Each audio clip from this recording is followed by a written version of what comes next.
السلام علیکم every one and welcome back in other video. تو آج کی ویڈیو جو میں لے کے آئی ہوں اس کا ٹائٹل ہے قیامت سے پہلے آخری رمضان کی نشانی۔ تو چلو ٹائم کو ویسٹ نہ کرتے ہوئے ہم اس ویڈیو کی طرف بڑھتے ہیں، ویڈیو کو دیکھتے ہیں۔ قیامت سے پہلے کا آخری رمضان کیسا ہوگا؟ اگر رمضان میں یہ نشانی دیکھ لیں تو سمجھ جائیں کہ قیامت بہت قریب ہے۔ احادیث مبارکہ کے مطابق حضرت نعیم بن حماد سے روایت ہے کہ قیامت سے پہلے آخری رمضان سے پہلے جب امام مہدی علیہ السلام کا ظہور ہوگا تو آسمان سے ایک پراسرار چیخ سنائی دے گی، کچھ بہرے اور کچھ اندھے ہو جائیں گے۔ اگر تم یہ علامات پا لو تو 1 سال کا رزق اپنے پاس اکٹھا کر لینا، کیونکہ اس کے بعد دنیا کے اندر جنگ اور بہت بڑے فتنے کا آغاز ہوگا۔ رسول اللہ صلی اللہ علیہ وآلہ وسلم نے یہ بھی فرمایا تھا کہ یہ آواز جمعے کے دن آدھے رمضان کے درمیان میں سنائی دے گی۔ اس کے بعد سورج گرہن کی روشنی دکھائی دے گی جس کا پتہ نہیں لگایا جا سکے گا کہ یہ آخر کہاں سے آ رہی ہے۔ اس روز وہی شخص محفوظ رہے گا جو کہ اللہ تعالیٰ کے حضور سجدہ کرے گا اور اسے راضی کرے گا۔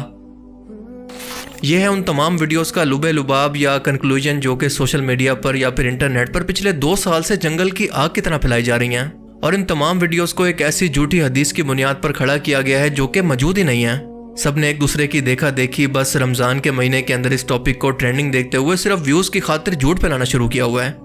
اب ان سب ویڈیوز کے اندر آپ کو ایک چیز کامن ملے گی کہ قیامت کی آخری نشانیوں کو ملا کر جو کہ مختلف احادیث مبارکہ سے مختلف نشانیوں کی صورت میں ثابت ہیں، ان کے ساتھ ایک جھوٹی حدیث کو مکس کرنے کی کوشش کی گئی ہے، یعنی کچھ سچ کے ساتھ زیادہ جھوٹ اتنے کانفیڈنس کے ساتھ مکس کیا گیا ہے کہ پوری بات سچ لگے۔ اور یہی وجہ ہے کہ کوئی بھی شخص ان میں سے آپ کو کوئی حوالہ یا کوئی اس حدیث کا ریفرنس نہیں دے گا۔ جھوٹی حدیث بنانا یعنی رسول اللہ صلی اللہ علیہ وآلہ وسلم کی ذات بابرکت کی طرف کوئی ایسی بات منسوب کرنا جو کہ آپ نے فرمائی نہیں۔ ایسے لوگوں کے بارے میں آپ صلی اللہ علیہ وآلہ وسلم نے خود یہ وعید سنائی کہ ایسے لوگ اپنا ٹھکانہ جہنم کے اندر دیکھ لیں، اور جھوٹوں پر اللہ کی لعنت ہے۔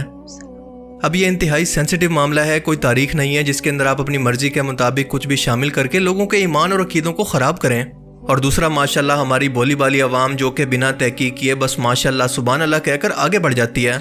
اب اس طرح کی حدیثیں زبانی کلامی سن کر اتنی زیادہ عام ہو جاتی ہیں کہ لوگ انہیں اپنے عقیدے کا حصہ بنا لیتے ہیں، اور اگر کل کو ایسا ہوتا ہے کہ حدیث مبارکہ کے اندر بیان کیا گیا ریئل لائف کے اندر اگر کچھ نہیں ہوتا تو ظاہر ہے کہ لوگوں کا اس سے ایمان کمزور ہوگا، اور یہ ساری خرابی انہی لوگوں کی وجہ سے پیدا ہوتی ہے جو کہ بس سنی سنائی باتیں بنا ذمہ داری کے آگے پھیلا دیتے ہیں۔ خاص طور پر قیامت کی نشانیوں کو اس مقصد کے لیے بہت زیادہ استعمال کیا جاتا ہے، طرح طرح کی من گڑت روایات کے ذریعے ایک عام مسلمان کے خوف اور جذبات کو استعمال کیا جاتا ہے۔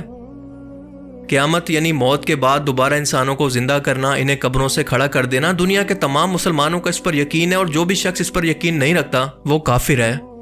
امام مہدی علیہ السلام کے ظہور سے بھی کسی کو انکار نہیں ہے، یہ سب کچھ قرآن و حدیث سے ثابت ہے، لیکن اس کے ساتھ ساتھ مرضی سے اپنی کہانیاں جوڑ توڑ کر حدیث کے نام پر دین کے اندر شامل کرنا، جو کہ ہندوؤں نے اپنی ویداس کے اندر، یہودیوں نے اپنی تورات کے اندر اور کرسچنز نے اپنی انجیل کے ساتھ کیا، یہ بڑا خطرناک معاملہ ہے۔ اب قرآن پاک کیونکہ قیامت تک کے لیے اللہ تعالیٰ کے وعدے کے مطابق محفوظ ہے تو ان لوگوں نے اب حدیثوں کا سہارا لینا شروع کر دیا ہے۔ احادیث مبارکہ کے مفہوم کے اندر اپنی مرضی کے مطلب نکالنا یا پھر خود سے احادیث مبارکہ تک کو گڑنا شروع کر دیا ہے۔ قیامت کے اصل دن کا اللہ تعالیٰ کی ذات کے سوا کسی کو علم نہیں ہے۔ اگر کوئی شخص یہ دعویٰ کرتا ہے تو اسے کہیں کہ پہلے اپنی موت کا وقت ہی بتا دے، قیامت تو اس کے لیے ابھی بہت دور ہے۔ اللہ کے رسول صلی اللہ علیہ وآلہ وسلم نے قیامت کی چھوٹی یعنی علامات صغریٰ اور علامات کبریٰ یعنی بڑی نشانیوں کو واضح طور پر اللہ کے حکم سے بیان کیا تاکہ مسلمان جب اینڈ ٹائمز کے اندر ان کو دیکھ لیں تو اپنے ایمان کی فکر کریں اور خود کو ان فتنوں سے بچا لیں۔ حتیٰ کہ آپ صلی اللہ علیہ وآلہ وسلم کی دنیا کے اندر تشریف آوری اور آپ کی وفات بھی قیامت کی ایک بہت بڑی نشانی تھی جو کہ گزر چکی ہے۔ آپ صلی اللہ علیہ وآلہ وسلم نے اپنی شہادت کی انگلی اور درمیانی انگلی کو ملا کر بتایا کہ میرے اور قیامت کے آنے کا وقت بس اتنا باقی ہے جتنا ان 2 انگلیوں کے درمیان فاصلہ ہے۔ علامات صغریٰ بھی کافی حد تک گزر چکی ہیں، مثال کے طور پر عربوں کا بڑی بڑی عمارتیں بنانے کے اندر ایک دوسرے سے مقابلہ کرنا، عرب کے خشک پہاڑوں پر سبزے کا اگنا، دنیا بھر کے مسلمانوں کے ساتھ ایک بدصورت بکری سے بھی زیادہ سلوک جیسے ان کی کوئی حیثیت ہی نہیں ہے، زلزلوں کی کثرت، بدترین حکمرانوں کا دنیا پر قابض ہونا، مارکیٹ پر بدترین لوگوں کا قابض ہونا، یعنی آج کے ٹائم کے اندر یہودی banking system, IMF، world bank, stock market, جن پر آج انہی لوگوں کا قبضہ ہے۔ آپ نے فرمایا کہ آخری ٹائم کے اندر مسجدیں انتہائی خوبصورت ہوں گی لیکن لوگوں کے دل عبادت سے خالی ہوں گے۔ خوبصورت مسجدیں بنانا جنہیں دیکھ کر بس انسان ان کی خوبصورتی کو ہی دیکھتا رہے اور انہیں ٹورسٹ پلیس کے طور پر دیکھنے کے لیے جائے، یہ آج کل عرب ملکوں کے اندر عام ہو گیا ہے۔ آپ صلی اللہ علیہ وآلہ وسلم نے فرمایا کہ اے ابن مسعود تم دیکھو گے کہ ہم جنس پرستی پوری دنیا کے اندر پھیل جائے گی۔ آج آپ خود دیکھ سکتے ہیں کہ ہم جنس پرستی کو پوری دنیا کے اندر اور خاص طور پر عرب ملکوں کے اندر لیگل کروانے کے لیے کتنا زیادہ زور ڈالا جا رہا ہے۔ آپ نے مزید فرمایا کہ تم دیکھو گے کہ نوجوان لوگوں کے پاس بے تحاشا دولت ہوگی، تم ایسی عورتوں کو دیکھو گے جو کہ گھروں سے باہر نکل کر بے حیا بد تہذیب بن جائیں گی. تم دنیا کی تہذیب کو تباہ ہوتا دیکھو گے. یعنی آخری وقتوں کے اندر جنگ اور قتل و غارت بالکل عام سی بات ہو جائے گی. موسیقی کے آلات ان کے سروں پر ہوں گے. تم لوگوں کو ایک دوسرے کا مذاق اڑاتے دیکھو گے. ابن مسعود تم دیکھو گے کہ بنا نکاح کے اولادیں ہوں گی. عورتیں لباس پہن کر بھی برہنہ ہوں گی. ان عورتوں کے بال بیکٹرین اونٹ کی طرح ہوں گے جو کہ اس وقت صرف ایران کے اندر موجود ہوا کرتے تھے. عرب کے اندر وہ بالکل موجود نہیں تھے. اب اس ٹائم کے بیکٹرین اونٹ جو کہ اس وقت ایران کے اندر موجود تھے، عرب کے اندر وہ بالکل ہی موجود نہیں تھے. ان کو دیکھ کر اور آج کے مسلمانوں کے ہیئر سٹائل کو دیکھ کر اس کا موازنہ کریں اور یہ بتائیں کہ آج سے 1400 سال پہلے ان کے بارے میں کون پریڈکشن کر سکتا تھا سوائے اللہ تعالیٰ کی مدد کے. اور اس کے بعد ہیں علامات کبریٰ یعنی قیامت کی بڑی نشانیاں، جن کے اندر امام مہدی علیہ السلام کا ظہور، عیسیٰ علیہ السلام کی واپسی، دجال کا نکلنا، یاجوج ماجوج کا خروج، دابۃ الارض کا نکلنا یعنی زمینی جانور کا جو کہ زمین پھاڑ کر باہر نکلے گا. اس کے علاوہ ایک بڑے دھوئیں کا نکلنا جو کہ پوری دنیا کو اپنی لپیٹ کے اندر لے لے گا. یہ سب کی سب نشانیاں ابھی باقی ہیں جو کہ مستند احادیث کے حوالے سے ہمیں معلوم ہوتی ہیں. لیکن آپ جانتے ہیں کہ لوگوں کی یہ فطرت ہے کہ ان کو ہمیشہ کچھ نہ کچھ نیا چاہیے، اور یہی چیزیں ہیں جو کہ دین کے اندر اضافے یا پھر بدعت کا آغاز کرتی ہیں، کیونکہ لوگ سنسنی اور خوف کو پسند کرتے ہیں اور اسی لیے سچی جھوٹی ہر بات پر بس بنا تحقیق کیے اس پر یقین کر لیتے ہیں.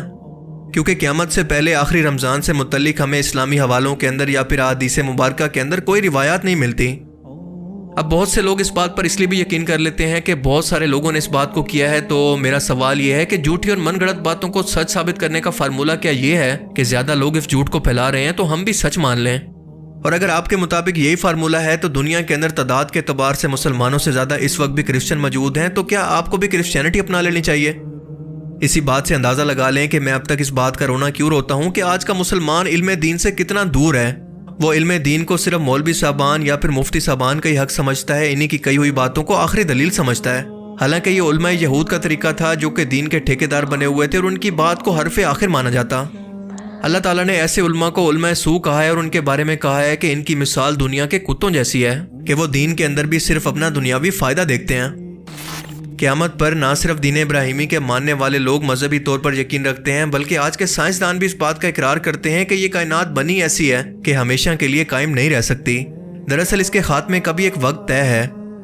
ہمارا سورج بوڑھا ہو رہا ہے اور یہ کائنات ایک دھماکے کی طرح پھیل کر آخرکار واپس پلٹنا شروع ہوگی، جیسا کہ قرآن کریم کے اندر بیان کیا گیا ہے کہ سورج چاند ستاروں کو قیامت کے دن لپیٹ دیا جائے گا.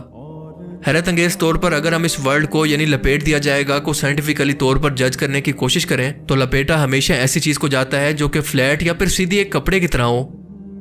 آج کی جدید سائنٹیفک ریسرچ ہمیں یہ بتاتی ہے کہ ہماری یہ اسپیس ایک نہ نظر آنے والا فیبرک ہے جو کہ کپڑے کی طرح موجود ہے، جس کی وجہ سے گریوٹی موجود ہے، اور اسی گریوٹی نے جو کہ نظر بھی نہیں آتی اور بالکل ایک ستون کی طرح تمام ستارے، سیارے، چاند، گلیکسی سب کو سنبھالے ہوئے ہے. لیکن جب قیامت کے دن یہ کپڑا لپیٹا جائے گا تو یہ کائنات بالکل فنا ہو جائے گی، اور اس کے بعد اللہ تعالیٰ دنیا کے تمام انسانوں کو دوبارہ قبروں سے نکال کر میدان محشر کے اندر اکٹھا کریں گے اور حساب کتاب کا آغاز ہوگا. اللہ تعالیٰ سے دعا ہے کہ وہ ہمیں عذاب قبر اور میدان محشر کی سختیوں سے بچائے. اللہ تعالیٰ ہمیں نیک عمل کرنے کی اور سمجھنے کی توفیق عطا فرمائے. آمین. آج کی ویڈیو امید کرتی ہوں کہ آپ کو اس ویڈیو سے بہت سارا جو ہے وہ نالج ملا ہوگا. تو ملتے ہیں نیکسٹ ایک اور نیو ویڈیو کے ساتھ. تب تک کے لیے اپنا بہت سارے خیال رکھیں. اللہ حافظ.